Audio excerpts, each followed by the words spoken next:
There are plenty of ways people try to throw their weight around once they believe they have authority. Most of the time, it's all bluff and noise. Some people rely on volume, others on titles. But every once in a while, you run into someone so convinced they're untouchable that they push far past a line they should never cross. This is one of those situations. I own a piece of property just outside a gated neighborhood. It has never been part of their HOA. Not now. Not ever. But my land borders a community on one side and includes the one thing the residents have always wanted control over: a lake. Not some giant tourist attraction, but large enough for fishing, kayaking, and enjoying a little quiet away from everything else. That lake existed long before the subdivision was ever built, and legally every inch of it belongs to me. No shared ownership, no easements, nothing. But when the developers started selling homes in that neighborhood, they advertised beautiful lake-adjacent views. Notice the wording, adjacent, not access. Somewhere along the line, though, the residents, encouraged by their overly ambitious HOA board, decided adjacent somehow meant shared ownership. It didn't. And I made that crystal clear from the beginning. At first, the problems were minor. A few residents would wander near the shoreline, maybe try launching a kayak or casting a fishing line. I'd politely explain that the lake was private property and asked them to leave. Most people apologized and moved on. A few didn't. And leading that particular group was, unsurprisingly, the HOA president. I won't call her Karen, but if the description fits, you can picture the type. She acted like authority wasn't earned through law or ownership, but through confidence, attitude, and carrying a clipboard like it was a badge. Our first real confrontation happened about 6 months after I bought the property. One morning I was sitting beside the lake fishing. It was early, quiet, peaceful, just calm water and sunrise reflections across the surface. Then I heard someone loudly clear their throat behind me. I turned around and saw her standing there, dressed like she was on her way to run a board meeting, instead of walking across muddy grass near a lake. "You can't fish here," she said immediately. I stared at her for a second. "Excuse me?" "This lake is for community use," she continued. "Residents have priority access." For a moment, I honestly wondered whether she was joking. "This lake sits entirely on my property," I replied. "There is no community access." She smiled, but it wasn't friendly. It was the kind of smile people use when they think they're already winning. "Well, that's not what we were told," she said. "I don't really care what you were told," I answered. "I care about what's legally true." That conversation was the start of everything. Over the next several months, the HOA kept escalating things. They mailed letters claiming residents had shared access rights. They installed a little sign near their side of the property that read, "Lake Access Point," which I removed the same day. At one point, they even tried arguing that the lake had historically been used by the public, which was completely fabricated nonsense. Every single time, I shut them down calmly, legally, and firmly. And every single time, they became more irritated. Eventually, things got worse. One afternoon, I drove down to the lake and found several residents already there. Some were fishing.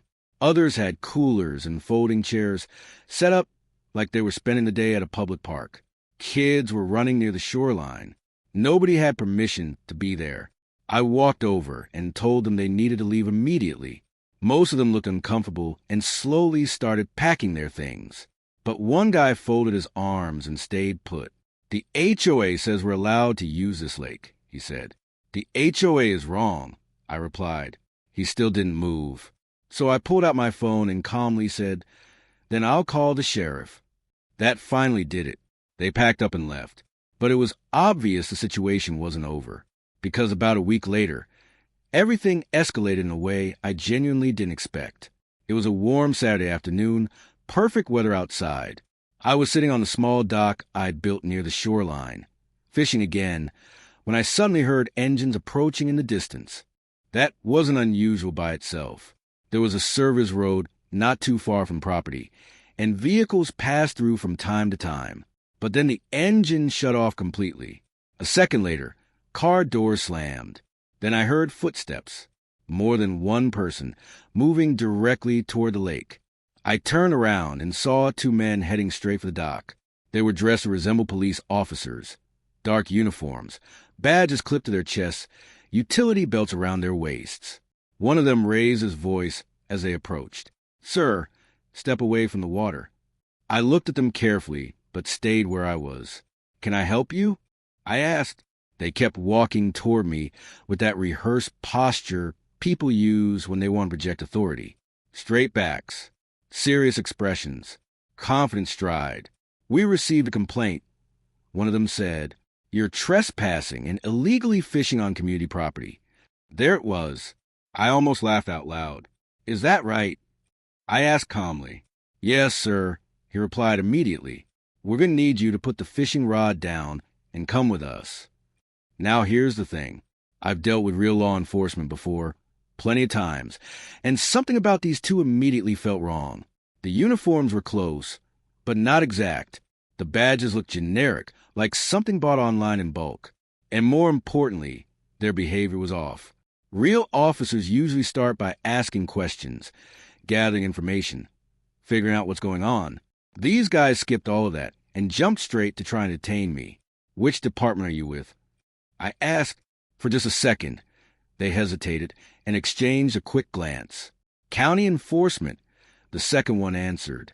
"That's not an actual department," I replied. The first man stepped forward, clearly annoyed now. "Sir, if you refuse to comply, we will detain you." At that point, I slowly set my fishing rod down, not because I felt intimidated, but because I was done entertaining the act.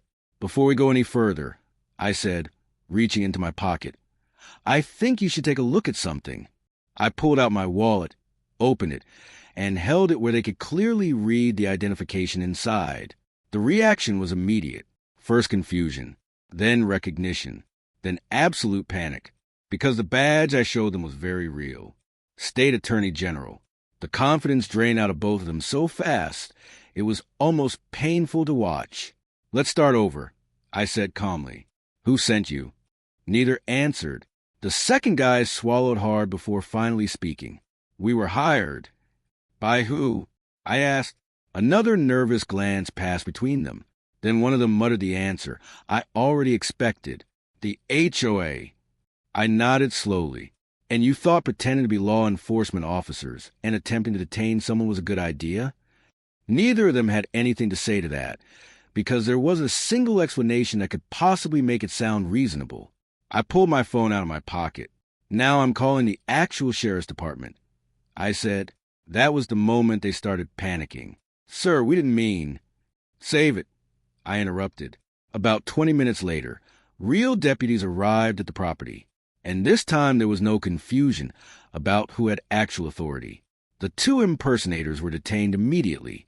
Charges included impersonating law enforcement officers, attempted unlawful detention, and several other violations I'm sure their attorney later spent a long time trying to untangle. But the situation didn't end there, because I wasn't just some homeowner they could scare into backing down. And this wasn't some harmless misunderstanding or cross-communication.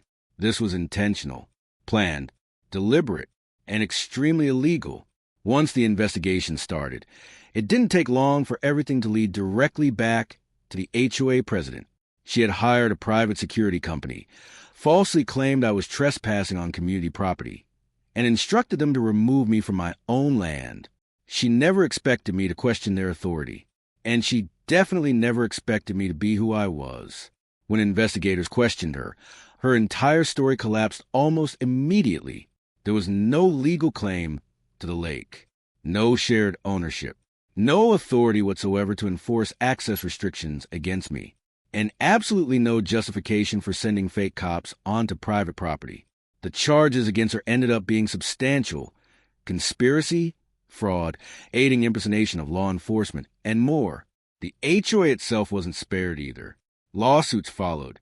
Financial penalties piled up. Internal disputes exploded within the community once residents realized how far their board had gone behind the scenes. Apparently, many homeowners had no idea any of this was happening until the arrest started. As for me, I went right back to fishing. Same lake, same dock, same quiet mornings watching the sun come up over the water. The only difference now is the sign posted near the edge of my property. Simple, clear, impossible to misunderstand. Private property. No trespassing. Not that the situation had ever really been unclear in the first place. Some people just refuse to learn until consequences force them to. And in this case, those consequences hit very hard.